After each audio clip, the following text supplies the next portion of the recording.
बिल्कुल आप नहीं देंगे जमीन, बिल्कुल पाँच बार मर तो सकते फिर दे नहीं सकते। बस हम चाहते हैं कि आबादी रुक जाए, नंबर जो छूट गए जो जनता रह रही वहाँ पे, बाकी ज़मीनें हम देने जब सरकार के सहयोग करने तैयार है सब लोग, और कर रही है जनता सहयोग। तो भी अपनी जवान को ध्यान करे, मैंने जो कही थी जमीन लाई थी तो जो कही थी कि हम एक हर घर से एक आदमी नौकरी फैले हैं दे हैं और बन रही कंपनी तो सबको रोजगार मिले, बच्चन को जनीमान लेडीज को सब रोजगार मिले जो कही थी मैंने। अब मकान जमीनें ले लें खेती की, अब मकान भी हो गए, अब मकान भी ले रहे। हम तो जो मतलब जो दे चुके वो दे चुके, और जो बची है उसको नहीं दे रहे हम, क्योंकि हमारे बच्चे क्या करेंगे, और हमारी जब जमीन तो चली गई और फिर मकान भी ले तो हम क्या करें, बताओ कितने बैठ। अब देख रहे हैं एक पूरा गांव का गांव यहाँ खड़ा है, जो आप फिल्मों में देखा करते हैं, जो बाहर की कंपनियां आती हैं अपने प्रोजेक्ट लगाती हैं, सेम कहानी इन लोगों की हो गई कि पहले उंगली पकड़ी और अब पूरा हाथ पकड़ने के लिए और फिर वो बॉडी पूरी जगह ली जाएगी। हालांकि ये लोग पीड़ित हैं। जो आबादी है उसमें मालिकाना हक दिया जाए और हमें घरौनी वितरण की जाए, जिससे हम अपने सब परिवार रह सकें उसमें।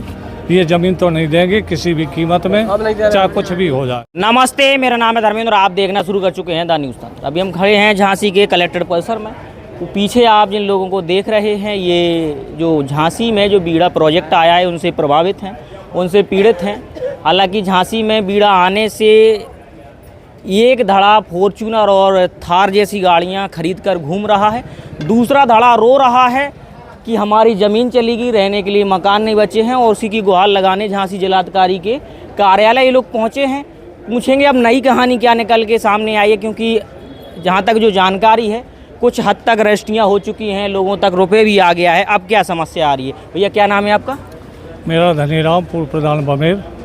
तो अब ये आप सब लोगों को लेके आए हैं जिलाधिकारी कार्यालय, क्या समस्या हो रही है? समस्या ये है कि साहब हमारी जो ज़मीन बीड़ा हमें अधिकृत की जा रही, उस ज़मीन के संबंध में कुछ तो हम पहले अधिकृत कर चुके, अब जो ज़मीन हमारी बची है वो उसको भी लिस्ट लग गई हमारी, मगर जो हमारी आबादी है वो आबादी दर्ज नहीं है उसमें, इसलिए इन्होंने दूसरा नंबर ये भी ले लिया हमारा। अब रहने के लिए मकान नहीं है, अब ज़मीन हम बेघर तो वैसे ही हो जाएंगे।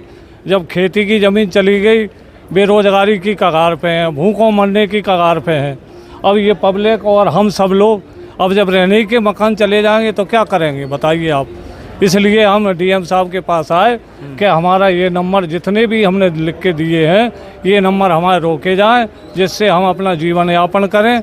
अपने मजदूरी वर्ग में तो वैसे ही आ गए, हम किसानी तो हमसे होगी नहीं, ज़मीन चली गई ना, हम इतनी ज़मीन खरीद पाएंगे, उस पैसे से प्लॉट ही नहीं आ रहा। इसी को कहते हैं ना घर के रहे ना घाट के। बस सही बात। प्रधान जी ये बताएं कि क्या नियमावली आई थी कि कौन सी ज़मीन अधिकृत होनी है और कौन सी छोड़ी जानी है? यह गांव के आबादी के 100 मीटर के दूरी पे छोड़ना है। उसके बाद बकाया जो आसपास ज़मीन है, सरकारी ज़मीन छोड़ ले रही थी गवर्नमेंट, और हम लोगों ने सहयोग किया। गाँव 80% लोग जनता ने मतलब रजिस्ट्री कर दी हैं। अब हम चाहते हैं आबादी ज़मीन ना लें, जो नंबर 61, 62, 63 नंबर हैं, जो आबादी के नंबर है, जिसमें 2000 आदमी जो आबादी का नंबर है वो हालांकि ऊपर के कागजों में दर्ज नहीं है। कहाँ किसकी गलती इसमें मतलब मानी जाएगी? मिस फेलियर है, लेखपालों की मिस फेलियर है कुछ, और गवर्नमेंट तहसीलदार, हाँ उनकी गलतियों से हो रहा है। अब हम चाहते हैं कि आबादी रुक जाए, नंबर जो छूट गए जो जनता रह रही वहाँ पे, बाकी ज़मीनें हम देने जब सरकार के सहयोग करने तैयार है सब लोग, और कर रही है जनता सहयोग। रजिस्ट्री कर चुकी है ज़मीनों की, मतलब जो खेती वाली भूमि थी उसकी कर चुकी है, आवासीय की अभी नहीं हुई है। वो अभी आदेश दिया उन्होंने, ये नंबर पेपर में आउट किया। क्या चाहते दादा? हम तो जो मतलब जो दे चुके वो दे चुके, और जो बची है उसको नहीं दे रहे हम, क्योंकि हमारे बच्चे क्या करेंगे, और हमारी जब जमीन तो चली गई और फिर मकान भी ले तो हम क्या करें, बताओ कितने बैठ। एक एक घर में 20-20 आदमी हैं, कहाँ जाएंगे बताइए। जो है अधिकारियों से मुलाकात हुई? नहीं हमारे होता लोग ही नहीं लगा। कौन गया था अंदर? कौन गया था? गया था कोई? लिया क्या? अच्छा मुलाकात किसी ने हुई? बाहर से उन्हें रिसीव कर लिया? क्या कहा उन्होंने? कुछ आसपास दिया है, उसके लिए करेंगे, कोशिश करेंगे, रुक जाएगा। अब तो यही है कि उसमें मालिकाना हक दिया जाए, जो आबादी है उसमें मालिकाना हक दिया जाए, और हमें घरौनी वितरण की जाए, जिससे हम अपने सब परिवार रह सकें उसमें। ये ज़मीन तो नहीं देंगे किसी भी कीमत में, चाहे कुछ भी हो जाए, क्योंकि हम रहेंगे कहाँ, फिर कहाँ जाएंगे बताओ। हम बिल्कुल आप नहीं देंगे जमीन, बिल्कुल पाँच बार मर तो सकते फिर दे नहीं सकते। बस आप नहीं। सभी लोग एक ही गांव से हैं आप सब लोग?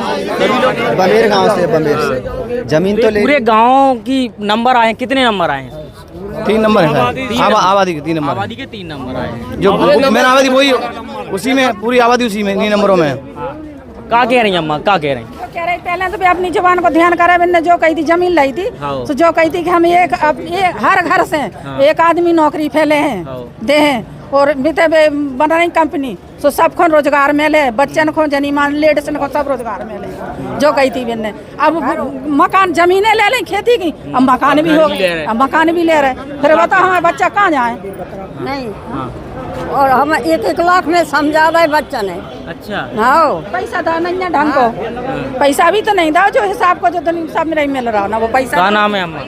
शर्मनिया वही गांव की हो बमेर? हाँ वही गाँव सब लोगों के घर होते ही बने? होता ही है सब। हम अब क्या करें, हमारे बाल बच्चे बेरोजगार हैं, पूरी जनता बमेर की है। मकान है। हाँ मकान के पीछे है कि हमें जमीन ले लें, हम मकान नहीं मिला रहा। 400 से 500 साहब आपको जो है मतगणना के माध्यम से रजिस्टर के हिसाब से बता सकते हैं हम लोग। आप देख रहे हैं एक पूरा गांव का गांव यहाँ खड़ा है, जो आप फिल्मों में देखा करते हैं, जो बाहर की कंपनियां आती हैं अपने प्रोजेक्ट लगाती हैं। सेम कहानी इन लोगों की हो गई कि पहले उंगली पकड़ी और अब पूरा हाथ पकड़ने के लिए और फिर वो बॉडी पूरी जगह ली जाएगी। हालांकि ये लोग पीड़ित हैं, हो सकता है अधिकारियों तक ये मामला जाए तो संगीन तरीके से इस मामले की वो जांच करेंगे।